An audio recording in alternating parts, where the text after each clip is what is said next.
Welcome to Grow My Etsy Shop podcast, the drips of knowledge you need to start growing. Hey, welcome. So it is the first Friday of February, which means that Mariah is going to be on the podcast again today, and you're going to hear her nice soothing voice. I think her podcast voice is so soothing, but you're nice and talking about some of the mindset of being a business owner, and she's going to be talking about the model, I think is what she calls it, the model.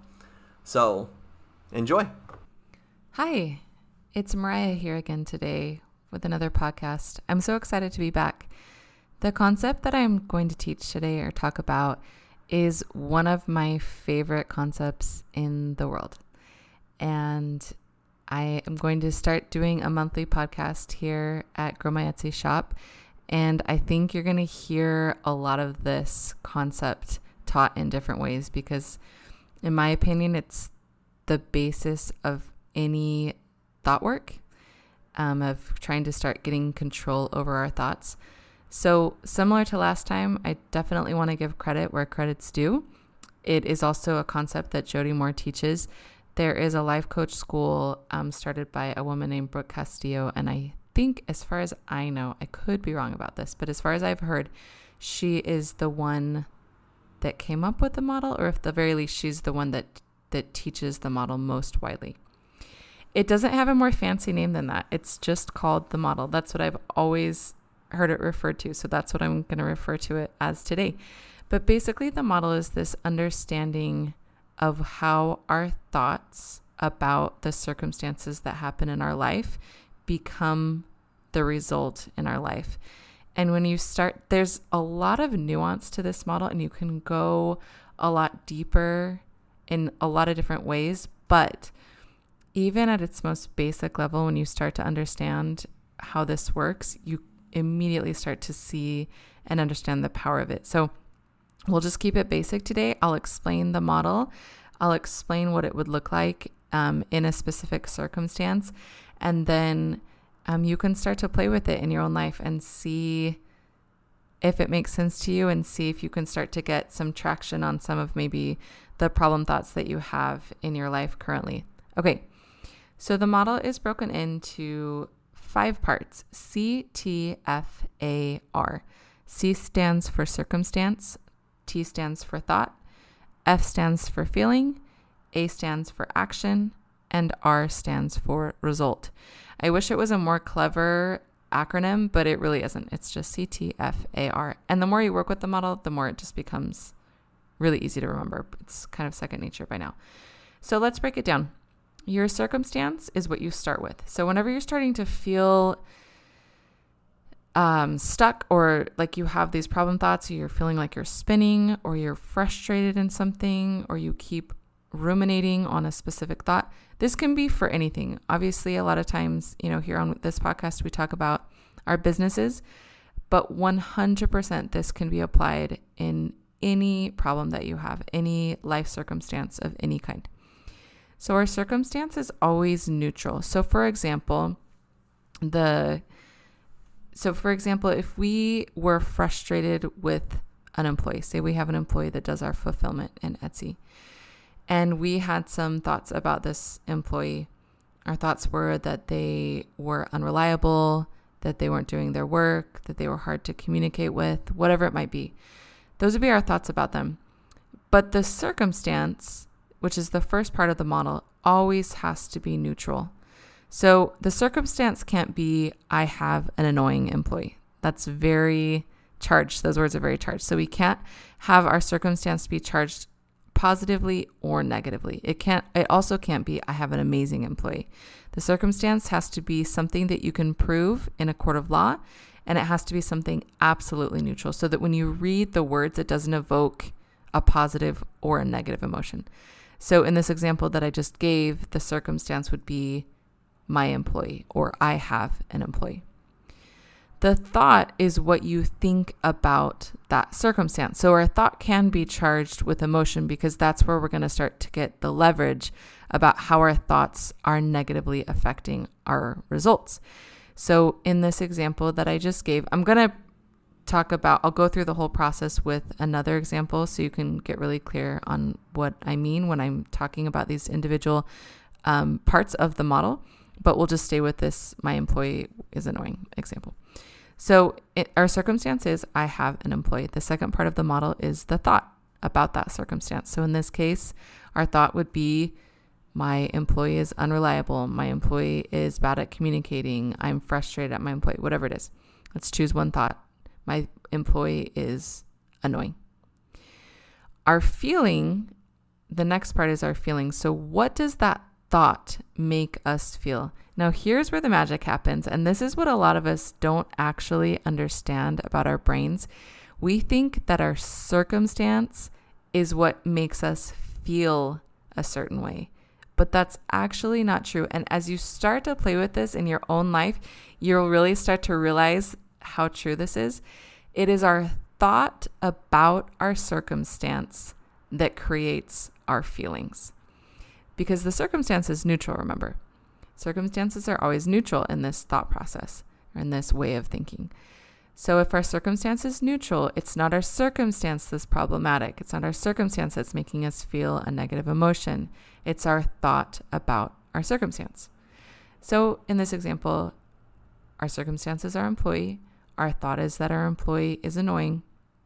Our feeling is maybe frustration, annoyance ourselves, shutting down. Maybe we're ruminating. Well, that's, I guess, more of an action. We'll stay in the feeling line. So maybe let's stay with frustration and annoyance, our feelings. So this is where a lot of us stop. We say, our employee is annoying us.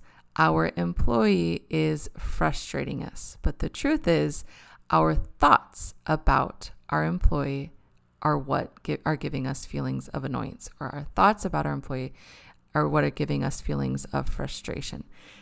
Just understanding this right here can be life-changing. So, because where you start to get some traction is you start to understand that if I can change the thoughts about a circumstance, I can change the way I feel about a particular circumstance. But I don't want to get ahead of myself. Let's go through the rest of the model. So we have our circumstance, we have our thought, we have our feeling. The fourth part of the model is our action. So what action are you doing as a result of the feeling that you have? So if you're annoyed in this circumstance, maybe you shut down, maybe you complain to your spouse about this employee, maybe you ruminate, whatever it is, your action line are the things that you're doing because of the feeling that you feel about this circumstance. And your result is what is happening in your life because of the way that you're feeling about this. The other part about your result that you start to find out when you start to write out these models yourself is your result almost always, almost without exception, your result is your thought. So if your thought is that your employee is annoying, if you are frustrated and annoyed and start to treat your employee through your action line like they are an annoying employee, guess what your result is? You have an annoying employee. The thought that you think, your brain goes to work making that thought true by giving you feelings that will ultimately give you the result that you want to have by having that thought. This is powerful stuff. I don't mean to keep saying that, but I feel like I really can't stress that enough. Most of us operate from our lower brains like 99% of the time. Our brain offers us thoughts. We accept those thoughts as truth. We function based off of those thoughts. We take action based off of those thoughts, and the cycle repeats itself over and over and over again. And we start to form these thought patterns that we just take at face value as truth. The power in understanding this model is starting to realize that we actually have much more power over our thoughts than we ever realized. So let's take another example, and I will show you what it would look like in maybe if you were thinking about this circumstance negatively, and I'll show you how we can take the same circumstance and start to think about it in a more positive way that is actually motivating and helpful for us in our lives.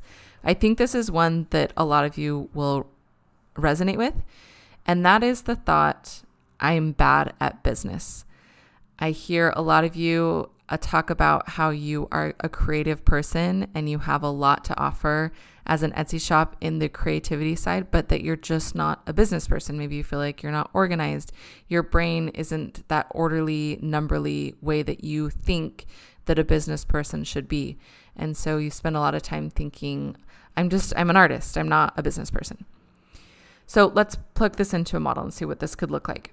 So remember, our circumstance is neutral. So our circumstance can't be, I'm bad at business. That's a thought, right? So in this case, the circumstance would be, I have a business. That would be our circumstance. Our thought in this case would be, I'm bad at, or I'm not good at business. The feelings that would come up from that would likely be discouraged, stuck, frustrated. Your action from that would probably be either that you make excuses, you don't show up, you're less motivated, any of those things. And what would your result be from thinking the thought, I'm bad at business? Your result would be that you are bad at business because your brain is going to work making that thought true by using those thoughts to feel those feelings, that from those feelings come your action, and from your action comes the result. So let's plug this into a model where we want to get empowered instead of stuck in a thought. So our circumstance stays the same. We're still business owners. Our circumstance is still our business. But in this case, we're going to change our thought. And sometimes, and again, this is where the nuance comes in, and there is so much to be said about this model. But one of the things that is important to understand when we're trying to change our thoughts so that they'll serve us more is that we have to believe the thought. That is crucial. So if you think I'm bad at business, to just tell yourself, I'm good at business, your brain doesn't believe that. You don't have enough evidence yet to make that true. And so we have to do what they call bridge thoughts. So if you can't quite get to I'm good at business or I'm a good business owner, you can take these small steps towards things that your brain or yourself is more likely to believe. So the bridge thought that I chose for this one is I'm figuring this out. So instead of I'm a bad business owner, we're going to change our thought to I'm figuring this out. Now, figuring this out, that feels a lot more believable, right? Like we're all open to the fact that we could figure out how to be a business owner. That doesn't mean we're an amazing business owner today. It doesn't mean that we're quote unquote a good business owner, but figuring it out, we can get on board with that. So the thought in this model is I'm figuring it out. And I'm sure if this is a thought that you're familiar with, that you relate to, that you feel like you're a bad business person, I would imagine that hearing the thought, I'm figuring this out, already feels lighter to you. Like, oh, okay, I can do that. The feeling that likely would come from that would be one of hope, feelings of hopefulness, feeling empowered. From the feeling of hopefulness and empowerment, your actions are going to be really different. Instead of the actions in the previous model of not showing up, making excuses, feeling unmotivated, your actions are going to be things like taking baby steps, making small plans, having more patience with yourself. And in this model, then your result, you guessed it, would be you are a business person who is figuring it out.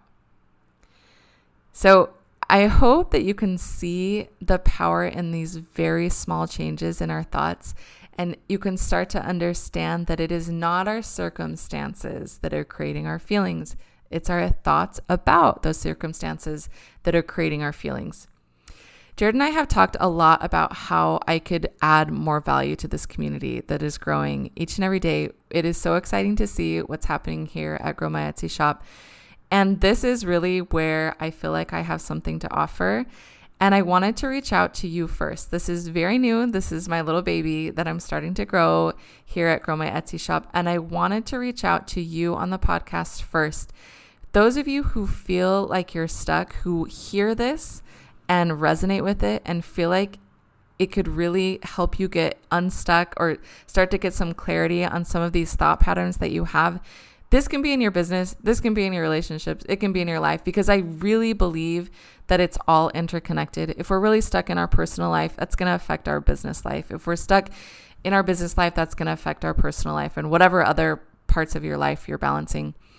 If this resonates with you and you feel like it's something that you want more of in your life, you want to learn how to do the model in your life, you want somebody to talk you through this and coach you through it, I would love to be that person for you.